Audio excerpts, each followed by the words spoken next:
ഒരുവിധം എല്ലാ വീടുകളിലും കാണപ്പെടുന്ന ഒരു ഉപകരണമാണ് ഇപ്പോൾ നെബുലൈസർ. നെബുലൈസർ നമ്മുടെ വീട്ടിലെ ഒരു സാധാരണ അതിഥിയായി കഴിഞ്ഞിരിക്കുന്നു.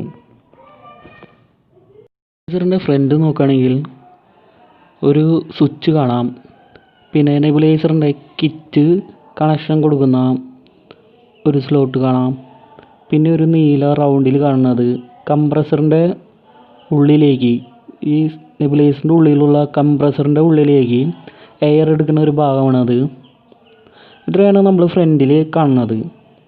ഇനി ഇതിൻ്റെ ബാക്ക് ഭാഗത്ത് നിന്ന് നമ്മൾ ഓപ്പൺ ചെയ്താൽ ഈ നെബുലൈസർ ഓപ്പൺ ചെയ്യാൻ പറ്റും. അപ്പോൾ നമുക്ക് കാണാം, ഇത് വയർ ആദ്യമായിട്ട് വന്നിട്ടുള്ളത് ഇതിൻ്റെ സ്വിച്ചിലേക്കാണ് വരിക. സ്വിച്ചിൽ നിന്നും കണക്ഷൻ നേരെ ഫീൽഡ് വൈൻഡിങ്ങിലേക്കാണ് പോകുന്നത്. മോട്ടറിൻ്റെ ഫീൽഡ് വൈൻഡിങ്ങിലേക്കാണ് പോകുന്നത്.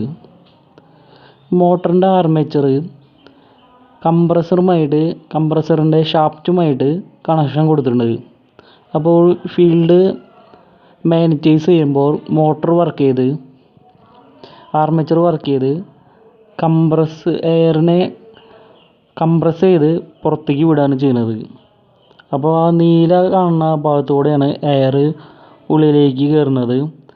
അതിൻ്റെ ആ ട്യൂബിൻ്റെ അകത്ത് നമുക്ക് ഒരു സ്പ്രിങ് പോലെ ഒരു ഭാഗം കാണാം.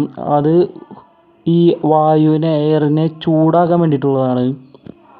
അപ്പം അതിലൂടെ വായുവിനെ ഉള്ളിലേക്ക് എടുത്ത് എയറിനെ കംപ്രസ് ചെയ്ത് ഔട്ട്പുട്ട് കൊടുക്കുകയാണ് ചെയ്യുന്നത്. ഇങ്ങനെയാണ് ഈ നെബുലൈസർ വർക്ക് ചെയ്യുന്നത്.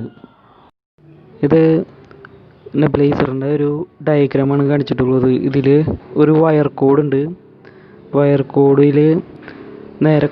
കോഡിൻ്റെ കണക്ഷൻ നേരെ സ്വിച്ചിലേക്കാണ് വന്നിട്ടുള്ളത്. ഇതൊരു DP സ്വിച്ചാണ്. പിന്നെ അതിൻ്റെ ഫേസ് ഒരു ഫ്യൂസിലേക്ക് വരുന്നുണ്ട്. പിന്നെ നേരെ ഫീൽഡിലേക്കാണ് വയർ പോകുന്നത്. ഫീൽഡിൻ്റെ ഉള്ളിൽ റോട്ടർ ഇരിക്കുന്നുണ്ട്. ഫീൽഡ് എനർജൈസ് ചെയ്യുമ്പോൾ റോട്ടർ വർക്ക് ചെയ്ത് കംപ്രസർ വർക്ക് ചെയ്യാണ് നെബുലൈസർ ചെയ്യുന്നത്. ഒരു നെബുലൈസർ ഓപ്പൺ ചെയ്തപ്പോൾ ഞാൻ കണ്ട കാര്യങ്ങളാണ് ഈ വീഡിയോയിൽ ഞാൻ ചർച്ച ചെയ്തത്. അപ്പോൾ ഈ വീഡിയോയിൽ ചിലപ്പോൾ ചെറിയ ചെറിയ തെറ്റുകളൊക്കെ ഉണ്ടായിട്ടുണ്ടാകും. അത് നിങ്ങൾ ക്ഷമിക്കുമെന്ന് വിചാരിക്കുന്നു. ഇനി അടുത്തൊരു വീഡിയോയിൽ കാണാം. അപ്പോൾ വീഡിയോ കണ്ട എല്ലാവർക്കും താങ്ക് യു.